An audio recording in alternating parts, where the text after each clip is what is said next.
श्री स्वामी समर्थ.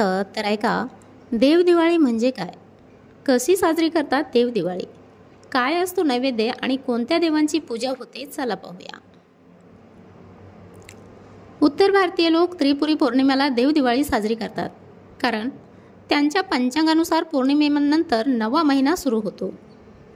त्यांचा मार्गशीर्ष महिना सुरू होऊन 15 दिवस झाले, पण महाराष्ट्र आणि जवळच्या भागात ते पंचांग वापरले जाते. त्यानुसार अमावस्येनंतर येणारा दिवस नव्या महिन्याचा पहिला दिवस मानला जातो. त्यानुसार 21 नोव्हेंबर रोजी आपल्या इथे कार्तिक मास संपून मार्गशीर्ष मास सुरू होत आहे आणि त्याचा पहिला दिवस म्हणजेच देवदिवाळी म्हणून साजरा करण्याची प्रथा आहे. त्याचबरोबर मार्गशीर्ष ते प्रतिपदा, षष्ठी, खंडोबाचे नवरात्र साजरे केले जाते.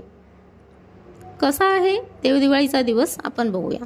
मार्गशीर्ष शुद्ध प्रतिपदेस देवदीपावली किंवा देवदिवाळी हा सण येतो. यंदा 21 नोव्हेंबर रोजी मार्गशीर्ष मास सुरू होत आहे. या मासाचा पहिला दिवस प्रतिपदेचा, तोच देवदिवाळी म्हणून साजरा केला जातो. हा सण मुख्यत्वे कोकण प्रांतीय लोकांमध्ये साजरा केला जातो. आपण जेव्हा अश्विन कार्तिक महिन्यामध्ये दिवाळी साजरी करतो तेव्हा चातुर्मास सुरू होतो. भगवान विष्णू निद्रावस्थेत असतात. कार्तिक शुक्ल एकादशीला ते जागे होतात. त्यावेळी चातुर्मासही संपतो. म्हणून मार्गशीर्ष महिन्यात ही खास देवांची दिवाळी साजरी केली जाते. त्यानिमित्ताने सर्व देवदेवतांचे स्मरण हा देवदिवाळी सणांचा हेतू असतो. कोणते असतात देव, चला पाहूया. आपल्याकडे 33 कोटी देव अशी संकल्पना आहे. यात कोटी हा शब्द मराठीत नसून संस्कृतीतील आहे. संस्कृत भाषेत कोटी शब्दाचा अर्थ प्रकार असा आहे. ईश्वराने निसर्गाचे व्यवस्थापन करण्यासाठी 33 देवांना कार्यभार सोपवला. त्यांच्यात 8 वसु, 11 रुद्र, 12 आदित्य, 1 रुद्र, 1 इंद्र, 1 प्रजापती असे 5 स्तर आहे. प्रत्येकाचे कार्य खाते भिन्न असल्याने प्रत्येकाला वेगवेगळे प्रकार सोपवण्यात आले. असे एकूण 33 प्रकार झाले. त्याला 33 कोटी देव संबोधण्यात आले. अशा सर्व देवांचे स्मरण म्हणजे देवदिवाळी. ते नाही तर निदान आपल्या देवाऱ्यातील देवांचे, कुलांचे, ग्रामदेवतेचे स्मरण करणे आवश्यक आहे. देवदीपावलीच्या वेळी देव्हाऱ्यात तेला तुपाचे दिवे लावून ठेवावेत. देव्हाऱ्यातील देवांना पंचामृताचा अभिषेक करून अत्तर लावून गरम पाण्याने स्नान घालावे.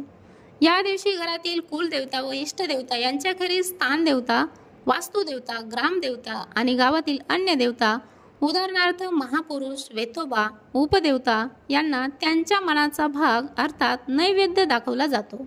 या सर्व देवदेवतांची वर्षातून आपल्याकडून एखाद्या दिवशी पूजा होऊन त्यांना नैवेद्य अर्पण होणे आवश्यक असते. म्हणून कोकण प्रांतीय लोक देवदिवाळीस देवांचे नैवेद्य म्हणतात. सद्यस्थितीत घरात विविध तळणीच्या जिन्नस करून त्यांच्या सेवनाने हा विधी साजरा केला जातो.